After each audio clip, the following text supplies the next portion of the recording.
BC ਦੇ ਵਿੱਚ heat wave ਵਧਣ ਦੇ ਪ੍ਰਕੋਪ ਕਾਰਨ ਬੀਚਾਂ ਅਤੇ ਪਾਰਕਾਂ ਜਿੱਥੇ ਕਿ ਬਾਰਬੀਕਿਊ ਕਰਨ ਦੀ ਮਨਾਹੀ ਕੀਤੀ ਗਈ ਹੈ, ਉੱਥੇ ਹੀ ਕੈਂਪ ਫਾਇਰ ਵੀ ਬਹੁਤੇ ਹਿੱਸਿਆਂ ਦੇ ਵਿੱਚ ਤੁਸੀਂ ਹੁਣ ਨਹੀਂ ਕਰ ਸਕੋਗੇ। ਇਹ ਪਾਬੰਦੀਆਂ ਉਸ ਸਮੇਂ ਲਾਗੂ ਹੋਈਆਂ ਨੇ ਜਦੋਂ ਸੂਬੇ ਵਿੱਚ ਕਈ ਜੰਗਲੀ ਅੱਗਾਂ ਦਾ ਕਹਿਰ ਜਾਰੀ ਹੈ ਤੇ ਹੋਰ ਗਰਮ ਮੌਸਮ ਆਉਣ ਵਾਲੇ ਦਿਨਾਂ ਦੇ ਵਿੱਚ ਰਹਿ ਸਕਦਾ ਹੈ।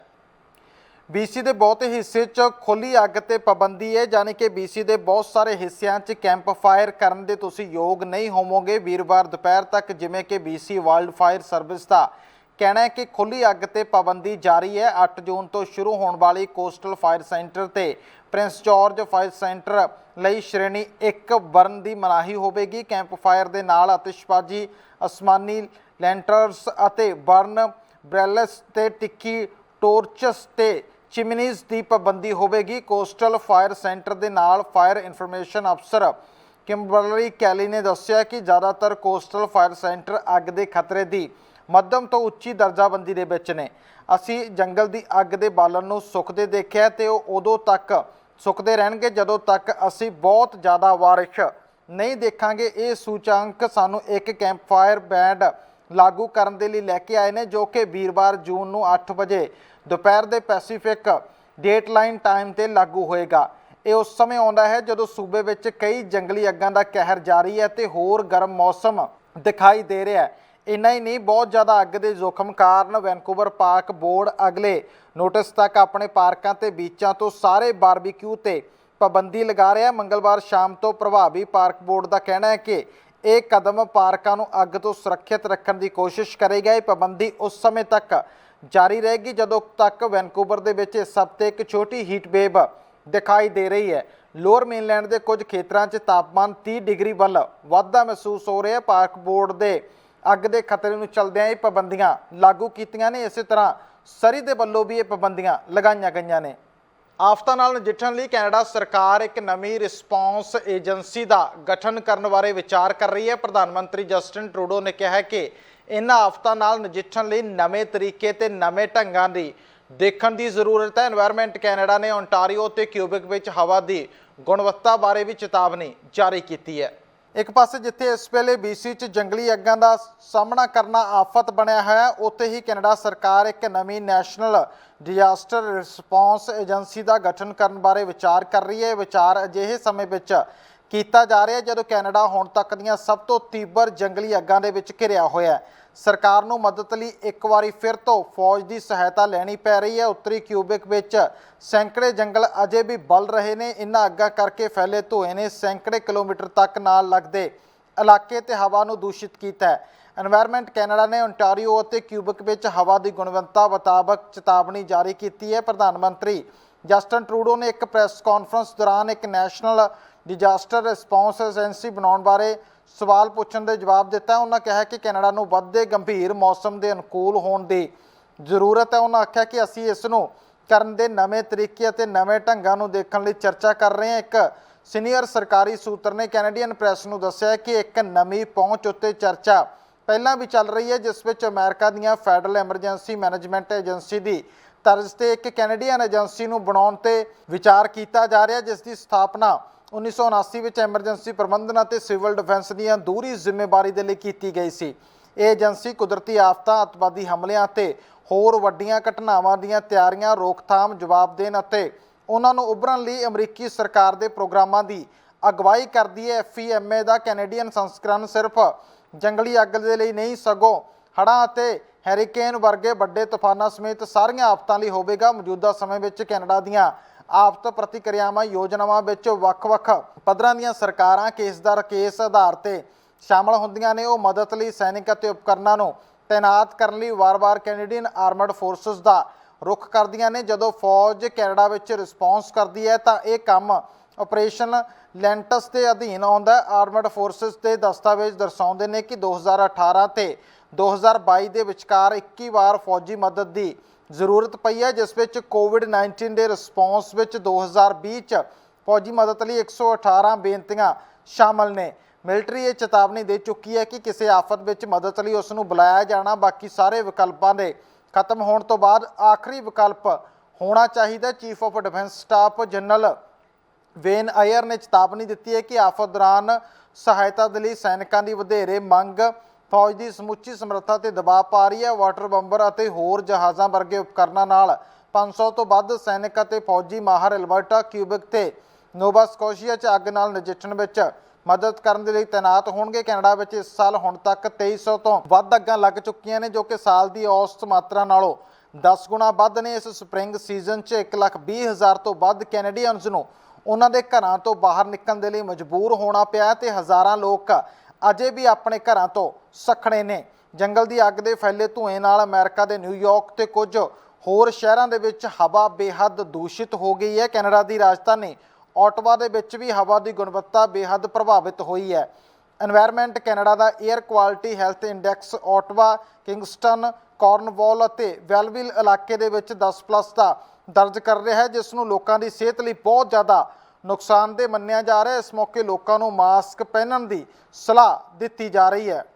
ਬੈਂਕ ਆਫ ਕੈਨੇਡਾ ਨੇ ਆਪਣੀਆਂ ਮੁੱਖ ਵਿਆਜ ਦਰਾਂ ਦੇ ਵਿੱਚ 0.25 ਦਾ ਵਾਧਾ ਕਰ ਦਿੱਤਾ ਹੈ। ਕੇਂਦਰੀ ਬੈਂਕ ਦੁਆਰਾ ਇਸ ਸਾਲ ਦੇ ਸ਼ੁਰੂ ਵਿੱਚ ਇੱਕ ਵਾਰ ਆਪਣੀਆਂ ਵਿਆਜ ਦਰਾਂ ਨੂੰ ਰੋਕਿਆ ਗਿਆ ਸੀ, ਜਿਸ ਦੇ ਬਾਅਦ ਹੁਣ ਫਿਰ ਤੋਂ ਇਹਨੂੰ ਵਾਧੇ ਦੇ ਵੱਲ ਧੱਕਿਆ ਗਿਆ। ਇਹ ਦਰ ਹੁਣ 4.5% ਤੋਂ ਵੱਧ ਕੇ 4.75% ਹੋ ਗਈ ਹੈ। ਅਪ੍ਰੈਲ ਵਿੱਚ 2001 ਤੋਂ ਬਾਅਦ ਇਹ ਸਭ ਤੋਂ ਜ਼ਿਆਦਾ ਇੰਟਰਸਟ ਰੇਟ ਹੈ। ਬੈਂਕ ਆਫ ਕੈਨੇਡਾ ਦਾ ਕਹਿਣਾ ਹੈ ਕਿ ਉਸ ਦੀ ਗਵਰਨਿੰਗ ਕਾਉਂਸਲ ਨੇ ਤੈਅ ਕੀਤੀ ਵਿਆਜ ਦਰਾਂ ਦੀ ਆਰਥਿਕਤਾ ਨੂੰ ਮੁੜ ਸੰਤੁਲਿਤ ਕਰਨ ਤੇ ਮਹਿੰਗਾਈ ਨੂੰ 2% ਦੇ ਟੀਚੇ ਤੇ ਵਾਪਸ ਲਿਆਉਣ ਦੇ ਲਈ ਇਹ ਕਦਮ ਪੁੱਟਿਆ, ਕਿਉਂਕਿ ਪਿਛਲੇ ਸਮੇਂ ਦੌਰਾਨ ਆਰਥਿਕਤਾ ਦੇ ਵਿੱਚ ਉਮੀਦ ਤੋਂ ਜ਼ਿਆਦਾ ਤੇਜ਼ੀ ਦੇਖੀ ਗਈ। 9 ਮਹੀਨੇ ਲਗਾਤਾਰ ਘਟਣ ਤੋਂ ਬਾਅਦ ਮਹਿੰਗਾਈ ਦਰ 'ਚ ਪਿਛਲੇ ਮਹੀਨੇ ਵਾਧਾ ਹੋਇਆ ਸੀ। ਬੈਂਕ ਦਾ ਇਹ ਤਾਜ਼ਾ ਫੈਸਲਾ ਵਿਆਜ ਦਰਾਂ ਨੂੰ 2021 ਤੋਂ ਬਾਅਦ ਦੇ ਸਭ ਤੋਂ ਉੱਪਰਲੇ ਪੱਧਰ ਤੇ ਲੈ ਗਿਆ। ਹਾਲਾਂਕਿ ਨਿਵੇਸ਼ਕਾਂ ਅਤੇ ਅਰਥਸ਼ਾਸਤਰੀਆਂ ਦਾ ਸੋਚਣਾ ਸੀ ਕਿ ਬੈਂਕ ਵੱਲੋਂ ਵਿਆਜ ਦਰ ਵਧਾਉਣ ਦੀ ਸੰਭਾਵਨਾ ਬਹੁਤ ਘੱਟ ਹੈ। ਉਹਨਾਂ ਦੀ ਪੇਸ਼ਨਗੋਈ ਸੀ ਕਿ ਬੈਂਕ ਸ਼ਾਇਦ ਇਸ ਸਾਲ ਦੇ ਅੰਤ ਤੱਕ ਅਜਿਹਾ ਕਰੇਗਾ, ਪਰ ਹੁਣ ਕੁਝ ਮਾਹਰਾਂ ਦਾ ਸੋਚਣਾ ਹੈ ਕਿ ਆਉਂਦੇ ਕੁਝ ਸਮਿਆਂ 'ਚ ਵਿਆਜ ਦਰਾਂ ਤੇ ਹੋਰ ਵੀ ਵੱਧ ਸਕਦੀਆਂ ਨੇ। ਤੇ ਨਾਲੋਂ ਨਾਲ ਬਹੁਤ ਸਾਰੇ ਅਰਥਸ਼ਾਸਤਰੀ ਰੋਇਸ ਮੈਂਡਿਸ ਦਾ ਕਹਿਣਾ ਹੈ ਕਿ ਬੈਂਕ ਵੱਲੋਂ ਅਗਲੀ ਪਾਲਿਸੀ ਅਨਾਉਂਸਮੈਂਟ ਤੱਕ ਕੀਮਤਾਂ ਵਿੱਚ ਓਨੀ ਸਥਿਰਤਾ ਆਉਣ ਦੀ ਸੰਭਾਵਨਾ ਘੱਟ ਹੈ, ਯਾਨੀ ਕਿ ਜੁਲਾਈ ਦੇ ਵਿੱਚ ਹੋਰ ਵਾਧਾ ਹੋ ਸਕਦਾ ਹੈ। ਬਿਨਾਂ ਵੀਜ਼ਾ ਕੈਨੇਡਾ ਆਉਣ ਵਾਲਿਆਂ ਦੀ ਸੂਚੀ ਦੇ ਵਿੱਚ ਹੁਣ 13 ਹੋਰ ਮੁਲਕਾਂ ਨੂੰ ਸ਼ਾਮਲ ਕੀਤਾ ਗਿਆ, ਜਿਸ ਦਾ ਐਲਾਨ ਇਮੀਗ੍ਰੇਸ਼ਨ ਮਿਨਿਸਟਰ ਸ਼ੌਨ ਫਰੇਜ਼ਰ ਨੇ ਕੀਤਾ ਹੈ। ਸ਼ਾਮਲ ਦੇਸ਼ਾਂ ਨੂੰ ਵੀਜ਼ਾ ਤੋਂ ਛੋਟ ਹੋਵੇਗੀ ਅਤੇ ਉਹ ਇਲੈਕਟ੍ਰੋਨਿਕ ਟਰੈਵਲ ਆਥੋਰਾਈਜੇਸ਼ਨ ਪ੍ਰਾਪਤ ਕਰਕੇ ਕੈਨੇਡਾ ਵਿਜ਼ਿਟ ਕਰ ਸਕਣਗੇ। ਇਸ ਇਲੈਕਟ੍ਰੋਨਿਕ ਟਰੈਵਲ ਆਥੋਰਾਈਜੇਸ਼ਨ ਦੀ ਫੀਸ $7 ਹੋਏਗੀ ਅਤੇ ਕੁਝ ਮਿੰਟਾਂ ਵਿੱਚ ਹੀ ਪ੍ਰੋਸੈਸ ਹੋ ਜਾਏਗੀ। ਕੈਨੇਡਾ ਨੇ 2017 'ਚ ਇੱਕ ਪਾਇਲਟ ਪ੍ਰੋਜੈਕਟ ਦੇ ਰੂਪ 'ਚ ਇਸ ਵਿਚਾਰ ਦੀ ਕੋਸ਼ਿਸ਼ ਕੀਤੀ ਸੀ, ਜਿਸ ਦੀ ਸ਼ੁਰੂਆਤ ਬ੍ਰਾਜ਼ੀਲ, ਬੁਲਗਾਰੀਆ ਅਤੇ ਰੋਮਾਨੀਆ ਦੇ ਯਾਤਰੀਆਂ ਨਾਲ ਹੋਈ ਸੀ। ਉਸ ਤੋਂ ਬਾਅਦ ਬੁਲਗਾਰੀਆ ਅਤੇ ਰੋਮਾਨੀਆ ਲਈ ਵੀਜ਼ਾ ਲੋੜਾਂ ਨੂੰ ਹਟਾ ਦਿੱਤਾ ਗਿਆ, ਪਰ ਬ੍ਰਾਜ਼ੀਲ ਦੇ ਯੋਗ ਲੋਕ ਅਜੇ ਵੀ ਇਲੈਕਟ੍ਰੋਨਿਕ ਟਰੈਵਲ ਆਥੋਰਾਈਜੇਸ਼ਨ ਲਈ ਅਰਜ਼ੀ ਦੇ ਸਕਦੇ ਨੇ। ਆਓ ਜਾਣਦੇ ਹਾਂ ਕਿ ਇਸ ਵਿੱਚ ਕਿਹੜੇ-ਕਿਹੜੇ ਮੁਲਕ ਸ਼ਾਮਲ ਹੋਣਗੇ। ਕੈਨੇਡਾ ਦਾ ਦੌਰਾ ਹੁਣ ਕਰਨਾ ਆਸਾਨ ਹੋਣ ਵਾਲਾ ਹੈ। ਫੈਡਰਲ ਸਰਕਾਰ ਨੇ ਐਲਾਨ ਕੀਤਾ ਹੈ ਕਿ 13 ਦੇਸ਼ਾਂ ਦੇ ਪਾਸਪੋਰਟ ਧਾਰਕ ਹੁਣ ਆਰਜ਼ੀ ਰਿਹਾਇਸ਼ ਵੀਜ਼ੇ ਦੀ ਲੋੜ ਤੋਂ ਬਿਨਾਂ ਕੈਨੇਡਾ ਆ ਸਕਣਗੇ। ਉਹ ਦੇਸ਼ਾਂ ਦੇ ਯਾਤਰੀ ਜਿਨ੍ਹਾਂ ਕੋਲ 10 ਸਾਲ ਪਹਿਲਾਂ ਕੈਨੇਡਾ ਦਾ ਵੀਜ਼ਾ ਹੈ ਜਾਂ ਜਿਨ੍ਹਾਂ ਕੋਲ ਅਮਰੀਕਾ ਦਾ ਵੈਲਿਡ ਨਾਨ ਇਮੀਗ੍ਰੈਂਟ ਵੀਜ਼ਾ ਹੈ, ਉਹ ਹਵਾਈ ਯਾਤਰਾ ਕਰਨ ਵੇਲੇ ਵੀਜ਼ੇ ਦੀ ਬਜਾਏ ਇਲੈਕਟ੍ਰੋਨਿਕ ਯਾਤਰਾ ਅਧਿਕਾਰਤ ਪ੍ਰੋਗਰਾਮ ਦੇ ਲਈ ਅਰਜ਼ੀ ਦੇ ਸਕਦੇ ਨੇ। ਇਸ ਵਿੱਚ Antigua, Barbuda, Argentina, Costa Rica, Morocco, Panama, Philippines ਤੇ ਇਸ ਤੋਂ ਇਲਾਵਾ ਹੋਰ ਕਈ ਮੁਲਕ ਸ਼ਾਮਲ ਹੋਣਗੇ। ਇਮੀਗ੍ਰੇਸ਼ਨ ਮਿਨਿਸਟਰ ਸ਼ੌਨ ਫਰੇਜ਼ਰ ਨੇ ਕਿਹਾ ਹੈ ਕਿ ਸੈਰ ਸਪਾਟਾ ਖੇਤਰ 'ਚ ਲੋਕਾਂ ਨੂੰ ਆਉਣ ਤੇ ਮੌਕੇ ਦੀ ਸਹੂਲਤ ਪ੍ਰਦਾਨ ਕਰਨ ਦੇ ਲਈ ਇਹ ਕਦਮ ਚੁੱਕੇ ਗਏ ਨੇ। ਇਮੀਗ੍ਰੇਸ਼ਨ ਪ੍ਰਕਿਰਿਆ ਦੇ ਬਹੁਤ ਮਹੱਤਵਪੂਰਨ ਤੇ ਪੋਜ਼ਿਟਿਵ ਪ੍ਰਭਾਵ ਇਸ 'ਤੇ ਨਜ਼ਰ ਆਉਣਗੇ। ਕੈਨੇਡਾ ਨੇ 2015 ਦੇ ਵਿੱਚ ETA ਪ੍ਰੋਗਰਾਮ ਦੀ ਸ਼ੁਰੂਆਤ ਕੀਤੀ ਸੀ। ਇਹ ਇੱਕ ਡਿਜੀਟਲ ਯਾਤਰਾ ਦਸਤਾਵੇਜ਼ ਹੈ, ਜਿਸ ਵਿੱਚ ਜ਼ਿਆਦਾਤਰ ਵੀਜ਼ਾ ਮੁਕਤ ਯਾਤਰੀਆਂ ਨੂੰ ਹਵਾਈ ਸਫ਼ਰ ਦੌਰਾਨ ਕੈਨੇਡਾ ਦੀ ਯਾਤਰਾ ਕਰਨ ਦੀ ਲੋੜ ਹੁੰਦੀ ਹੈ। ਸਰਕਾਰ ਦਾ ਕਹਿਣਾ ਹੈ ਕਿ ਪ੍ਰੋਗਰਾਮ ਦੀ ਸ਼ੁਰੂਆਤ ਤੋਂ ਲੈ ਕੇ ਹੁਣ ਤੱਕ 20 ਮਿਲੀਅਨ ਤੋਂ ਵੱਧ ETA ਜਾਰੀ ਕੀਤੇ ਜਾ ਚੁੱਕੇ ਨੇ ਤੇ ਅੰਦਾਜ਼ਾ ਹੈ ਕਿ ਅਗਲੇ ਸਾਲ ਇਹਨਾਂ 13 ਦੇਸ਼ਾਂ ਤੋਂ 2 ਲੱਖ ਤੋਂ ਵੱਧ ਸੈਲਾਨੀ ਕੈਨੇਡਾ ਆਉਣਗੇ। ਫਰੇਜ਼ਰ ਨੇ ਕਿਹਾ ਕਿ ਇਸ ਦਾ ਮਤਲਬ ਹੈ ਕਿ ਵਧੇਰੇ ਲੋਕ ਸੈਰ ਸਪਾਟਾ ਆਰਥਿਕਤਾ ਵਿੱਚ ਦਿਖਾਉਣ ਦਾ ਹਿੱਸਾ ਪਾ ਰਹੇ ਨੇ। ਇਸ ਦਾ ਮਤਲਬ ਇਹ ਹੈ ਕਿ ਵਧੇਰੇ ਪਰਿਵਾਰ ਇੱਕ ਪ੍ਰਭਾਵਸ਼ਾਲੀ ਲਾਗਤ ਤਰੀਕੇ ਨਾਲ ਬਹੁਤ ਤੇਜ਼ੀ ਨਾਲ ਦੁਬਾਰਾ ਇਕੱਠੇ ਹੋ ਰਹੇ ਨੇ। ਕੈਨੇਡਾ ਵਿੱਚ ਫਿਲੀਪੀਨਸ ਕੈਨੇਡੀਅਨਾਂ ਦੀ ਆਬਾਦੀ 10 ਲੱਖ ਹੈ। ਉਹਨਾਂ ਵਿੱਚੋਂ ਲਗਭਗ 1 ਲੱਖ ਮੈਨੀਟੋਬਾ ਦੇ ਵਿੱਚ ਰਹਿੰਦੇ ਨੇ। ਵਿਨੀਪੈਗ ਨਾਰਥ MP ਕੇਵਿਨ ਲੈਮੋਰਿਕਸ ਦਾ ਕਹਿਣਾ ਹੈ ਕਿ ਇਹਨਾਂ ਨਵੇਂ ਦੇਸ਼ਾਂ ਲਈ ਵੀਜ਼ਾ ਮੁਕਤ ਯਾਤਰਾ ਦੀ ਮਿਆਦ ਬਹੁਤ ਜ਼ਰੂਰੀ ਹੈ। ਉਹਨਾਂ ਕਿਹਾ ਕਿ ਫਿਲੀਪੀਨਸ ਵਰਗੇ ਦੇਸ਼ ਤੋਂ ਆਉਣ ਵਾਲੇ ਲੋਕਾਂ ਕੋਲ ਪਰਿਵਾਰਾਂ ਦਾ ਸਮਰਥਨ ਕਰਨ, ਸਾਡੀ ਆਰਥਿਕਤਾ ਦੇ ਵਿੱਚ ਸਹਿਯੋਗ ਕਰਨ, ਵਿਰਸੇ ਨੂੰ ਵਧਾਉਣ ਤੇ ਉੱਥੋਂ ਦੀ ਹੈਰੀਟੇਜ ਨੂੰ ਇੱਥੇ ਲਿਆਉਣ ਦਾ ਬਿਹਤਰ ਮੌਕਾ ਹੈ। ਵੀਜ਼ਾ ਮੁਕਤ ਯਾਤਰਾ ਦਾ ਵਿਸਤਾਰ ਕੈਨੇਡਾ ਦੇ ਵੀਜ਼ਾ ਕੇਸ ਲੋਡ ਤੋਂ ਹਜ਼ਾਰਾਂ ਅਰਜ਼ੀਆਂ ਨੂੰ ਮੋੜ ਦੇਵੇਗਾ। ਉਮੀਦ ਕੀਤੀ ਜਾ ਰਹੀ ਹੈ ਕਿ ਇਮੀਗ੍ਰੇਸ਼ਨ ਰਿਫਿਊਜੀ ਤੇ ਸਿਟੀਜ਼ਨਸ਼ਿਪ ਕੈਨੇਡਾ ਦੇ ਵਿੱਚ ਵਧੇ ਹੋਏ ਅਰਜ਼ੀਆਂ ਦੇ ਦਬਾਅ ਨੂੰ ਵੀ ਘੱਟ ਕਰੇਗਾ ਤੇ ਬੈਕਲੌਗ ਵੀ ਇਸ ਦੇ ਨਾਲ ਘਟੇਗਾ। BC ਦੀਆਂ 13 ਪਬਲਿਕ ਪੋਸਟ ਸੈਕੰਡਰੀ ਸੰਸਥਾਵਾਂ ਦੇ ਨਾਲ ਇੱਕ ਸਮਝੌਤੇ ਦੌਰਾਨ ਹੁਣ ਵਧੇਰੇ ਲੋਕਾਂ ਕੋਲ ਮੌਕਿਆਂ ਤੱਕ ਪਹੁੰਚ ਹੋਏਗੀ ਜਿੱਥੇ ਉਹ ਸਕਿਲਡ ਸਿਖਲਾਈ ਹਾਸਲ ਕਰ ਸਕਣਗੇ, ਜਿਵੇਂ ਕਿ ਕੋਆਪ ਇੰਟਰਨਸ਼ਿਪ, ਪ੍ਰੈਕਟਿਸ ਅਤੇ ਕਮਿਊਨਿਟੀ ਸਰਵਿਸ ਤੇ ਆਧਾਰਿਤ ਸਿੱਖਣ ਦੇ ਮੌਕੇ। ਭਾਈਵਾਲੀ ਲੋਅਰ ਮੇਨਲੈਂਡ ਤੋਂ ਬਾਹਰ ਪੇਂਡੂ ਭਾਈਚਾਰਿਆਂ ਤੇ ਧਿਆਨ ਕੇਂਦਰਿਤ ਕਰਦੇ ਹੋਏ ਸੂਬੇ ਭਰ ਵਿੱਚ ਕਾਮਿਆਂ ਨੂੰ ਉੱਚ ਮੰਗ ਵਾਲੀਆਂ ਨੌਕਰੀਆਂ ਲਈ ਤਿਆਰ ਕਰਨ ਦੇ ਲਈ ਕੀਤੀ ਗਈ ਹੈ। ਸੂਬੇ ਦੀ BC ਦੀਆਂ 13 ਪਬਲਿਕ ਪੋਸਟ ਸੈਕੰਡਰੀ ਸੰਸਥਾਵਾਂ ਦੇ ਨਾਲ ਭਾਈਵਾਲੀ ਵਜੋਂ ਹੁਣ ਵਧੇਰੇ ਲੋਕਾਂ ਕੋਲ ਅਜਿਹੇ ਮੌਕਿਆਂ ਤੱਕ ਪਹੁੰਚ ਹੋਵੇਗੀ ਜਿੱਥੇ ਉਹ ਕੰਮ ਏਕੀਕ੍ਰਿਤ ਸਿਖਲਾਈ, ਉਹ ਵੀ ਆਪਣੀ ਅਕਾਦਮਿਕ ਸਿੱਖਿਆ ਨੂੰ ਕੰਮ ਦੇ ਢੁਕਵੇਂ ਰੂਪ ਦੇ ਵਿੱਚ ਲਿਜਾਣ ਲਈ ਹਾਸਲ ਕਰ ਲੈਣਗੇ, ਜਿਵੇਂ ਕਿ ਕੋਆਪ ਇੰਟਰਨਸ਼ਿਪ, ਪ੍ਰੈਕਟਿਕਮ ਅਤੇ ਕਮਿਊਨਿਟੀ ਸਰਵਿਸ ਦੇ ਆਧਾਰ ਤੇ ਸਿੱਖਣ ਦੇ ਮੌਕੇ ਹੋਣਗੇ। ਭਾਈਵਾਲੀ ਲੋਅਰ ਮੇਨਲੈਂਡ ਤੋਂ ਬਾਹਰ ਪੇਂਡੂ ਭਾਈਚਾਰਿਆਂ ਉੱਤੇ ਧਿਆਨ ਕੇਂਦਰਿਤ ਕਰਦੇ ਹੋਏ ਸੂਬੇ ਭਰ 'ਚ ਕਾਮਿਆਂ ਦੀ ਉੱਚ ਮੰਗ ਵਾਲੀਆਂ ਨੌਕਰੀਆਂ ਲਈ ਉਹਨਾਂ ਨੂੰ ਤਿਆਰ ਕੀਤਾ ਜਾਏਗਾ। ਇਹ ਨਿਵੇਸ਼ ਸਟਰੋਂਗ BC ਫਿਊਚਰ ਰੈਡੀ ਕਾਰਵਾਈ ਦੀ ਯੋਜਨਾ ਦਾ ਹਿੱਸਾ ਹੈ ਜੋ ਹਜ਼ਾਰਾਂ ਲੋਕਾਂ ਨੂੰ ਉਹ ਹੁਨਰ ਤੇ ਮੌਕੇ ਪ੍ਰਦਾਨ ਕਰਦੀ ਹੈ ਜੋ ਉਹਨਾਂ ਨੂੰ ਵਧਣ ਫੁੱਲਣ ਦੇ ਲਈ ਲੋੜੀਂਦੇ ਨੇ ਤੇ ਰੁਜ਼ਗਾਰ ਦੇਣ ਦੇ ਲਈ ਜ਼ਰੂਰੀ ਨੇ। ਉਹਨਾਂ ਦੇ ਲੋੜੀਂਦੇ ਪ੍ਰਭਾਵਸ਼ਾਲੀ ਲੋਕ ਲੱਭਣ ਤੇ ਬਿਹਤਰ ਸਮਰੱਥ ਬਣਾਉਂਦੀਆਂ ਨੇ। ਅਜਿਹੀ ਸਿਖਲਾਈ ਜਿੱਥੇ ਭਵਿੱਖ ਦੇ ਕਾਮੇ ਆਪਣੇ ਅਕਾਦਮਿਕ ਸਿੱਖਿਆ ਨੂੰ ਕੰਮ ਦੇ ਢੁਕਵੇਂ ਤਜਰਬੇ ਨਾਲ ਜੋੜ ਸਕਦੇ ਨੇ, ਉਹਨਾਂ ਨੂੰ ਆਪਣੇ ਕੈਰੀਅਰ ਨੂੰ ਸ਼ੁਰੂ ਕਰਨ ਲਈ ਲੋੜੀਂਦੇ ਵਿਅਕਤੀਗਤ ਅਨੁਭਵ ਤੱਕ ਪਹੁੰਚ ਕਰਨ ਵਿੱਚ ਮਦਦ ਕਰਦੀ ਹੈ। ਪੋਸਟ ਸੈਕੰਡਰੀ ਸਿੱਖਿਆ ਅਤੇ ਭਵਿੱਖ ਦੇ ਹੁਨਰ ਮੰਤਰੀ ਸਲੀਨਾ ਰੋਬਿਨਸਨ ਨੇ ਕਿਹਾ ਕਿ ਇਹ ਪਲੇਸਮੈਂਟ ਲੋਕਾਂ ਨੂੰ ਕਲਾਸਰੂਮ ਵਿੱਚ ਪ੍ਰਾਪਤ ਕੀਤੀ ਸਿੱਖਿਆ ਨੂੰ ਅਸਲ ਸੰਸਾਰ ਦੀਆਂ ਪ੍ਰਸਥਿਤੀਆਂ ਵਿੱਚ ਲਾਗੂ ਕਰਨ ਦੇ ਕੀਮਤੀ ਮੌਕੇ ਪ੍ਰਦਾਨ ਕਰਦੀ ਹੈ ਅਤੇ ਰੁਜ਼ਗਾਰ ਦੇਣ ਵਾਲਿਆਂ ਨੂੰ ਅਜਿਹੇ ਕਾਮਿਆਂ ਨੂੰ ਕੰਮ ਤੇ ਰੱਖ ਕੇ ਲਾਭ ਪਹੁੰਚਾਉਂਦੀ ਹੈ ਜਿਨ੍ਹਾਂ ਨੂੰ ਉਹ ਸਿਖਲਾਈ ਦੇ ਚੁੱਕੇ ਨੇ ਜੋ ਉਹਨਾਂ ਦੇ ਸੁਭਾਵੀ ਨਵੇਂ ਕਰਮਚਾਰੀ ਹੋਣਗੇ। ਕੰਮ ਏਕੀਕ੍ਰਿਤ ਸਿਖਲਾਈ ਵਿਹਾਰਕ ਸਿੱਖਿਆ ਦਾ ਇੱਕ ਢਾਂਚਾ ਹੈ ਅਤੇ ਪ੍ਰਕਿਰਿਆ ਜੋ ਕਿ ਰਸਮੀ ਤੌਰ ਤੇ ਮਿੱਥ ਕੇ ਕਿਸੇ ਕੰਮ ਵਾਲੀ ਥਾਂ ਜਾਂ ਪ੍ਰੈਕਟਿਸ ਅਤੇ ਅਪਲਾਈਡ ਸੈਟਿੰਗ ਦੇ ਅੰਦਰ ਸਿੱਖਿਆ ਅਧਿਐਨ ਨੂੰ ਇਕੱਠਾ ਕਰਦੀ ਹੈ। ਅਜਿਹੀ ਸਿਖਲਾਈ ਜਿੱਥੇ ਅਕਾਦਮਿਕ ਸਿੱਖਿਆ ਨੂੰ ਕੰਮ ਦੇ ਢੁਕਵੇਂ ਤਜਰਬੇ ਨਾਲ ਜੋੜਿਆ ਜਾਂਦਾ ਹੈ, ਉਸ ਦੇ ਨਾਲ ਕਿਸਮਾਂ ਦੀਆਂ ਅਪਲਾਈਡ ਰਿਸਰਚ ਪ੍ਰੋਜੈਕਟ ਅਤੇ ਇੰਟਰਨਸ਼ਿਪ, ਕੋਆਪ, ਕਲੀਨਿਕ ਪਲੇਸਮੈਂਟ ਤੇ ਇੰਟਰਨਸ਼ਿਪ ਸ਼ਾਮਲ ਹੁੰਦੀ ਹੈ। ਅੱਜ ਦੇ ਵਿਦਿਆਰਥੀਆਂ ਦੇ ਲਈ ਇਹ ਕਾਫੀ ਕਾਰਗਰ ਸਿੱਧ ਹੋ ਸਕਦਾ ਹੈ। ਪੈਂਡੈਮਿਕ ਘਟਣ ਤੋਂ ਬਾਅਦ ਪੂਰੇ ਕੈਨੇਡਾ ਵਿੱਚ ਕਿਰਾਏ ਦੀਆਂ ਕੀਮਤਾਂ 20% ਉੱਪਰ ਆ ਗਈਆਂ ਨੇ, ਯਾਨੀ ਕਿ 2021 ਚ ਔਸਤ ਕਿਰਾਏ ਦੀ ਕੀਮਤ ਜੋ ਕਿ $1662 ਸੀ ਉਹ ਹੁਣ ਵੱਧ ਕੇ ਅਪ੍ਰੈਲ 2023 ਵਿੱਚ ਲਗਭਗ $2002 ਤੇ ਪਹੁੰਚ ਗਈ ਹੈ। ਇਹ ਪਿਛਲੇ ਸਾਲ ਦੀ ਇਸੇ ਮਿਆਦ ਦੇ ਮੁਕਾਬਲੇ 9.6% ਜ਼ਿਆਦਾ ਹੈ। ਜਦੋਂ ਕਿ ਰਿਪੋਰਟ ਜਾਰੀ ਕੀਤੀ ਗਈ ਤਾਂ ਵੈਨਕੂਵਰ ਸਭ ਤੋਂ ਮਹਿੰਗਾ ਸ਼ਹਿਰ ਰੈਂਟਲ ਯੂਨਿਟਸ ਦੇ ਲਈ ਹੈ। ਕਿਰਾਏ ਦੇ ਅੰਕੜੇ ਜਾਰੀ ਕੀਤੇ ਗਏ ਨੇ ਜਿਸ ਮੁਤਾਬਕ ਪੂਰੇ ਕੈਨੇਡਾ 'ਚ ਮਹਾਮਾਰੀ ਦੇ ਹੇਠਲੇ ਪੱਧਰ ਤੋਂ ਬਾਅਦ ਕਿਰਾਏ ਦੀ ਔਸਤ ਕੀਮਤ ਫਿਰ ਤੋਂ ਉੱਚੇ ਉੱਪਰ ਪਹੁੰਚ ਗਈ ਹੈ। ਨਵੇਂ ਕਿਰਾਏਦਾਰਾਂ ਦਾ ਮੰਥਲੀ ਰੈਂਟ ਦਰ ਹੁਣ 2 ਸਾਲ ਪਹਿਲਾਂ ਨਾਲੋਂ 20% ਵਧੀ ਹੈ। ਰੈਂਟਲ CA ਤੇ ਨਵੀਆਂ ਸੂਚੀਆਂ ਦੇ ਡਾਟਾ ਮੁਤਾਬਕ ਅਪ੍ਰੈਲ 2021 ਵਿੱਚ ਔਸਤ ਕਿਰਾਏ ਦੀ ਜਾਇਦਾਦ ਦੀ ਕੀਮਤ ਲਗਭਗ $1662 ਸੀ, ਪਰ ਅਪ੍ਰੈਲ 2023 ਤੱਕ ਕਿਰਾਏ ਦੀ ਔਸਤ ਕੀਮਤ ਹੁਣ ਲਗਭਗ $2002 ਤੇ ਪੁੱਜ ਗਈ ਹੈ।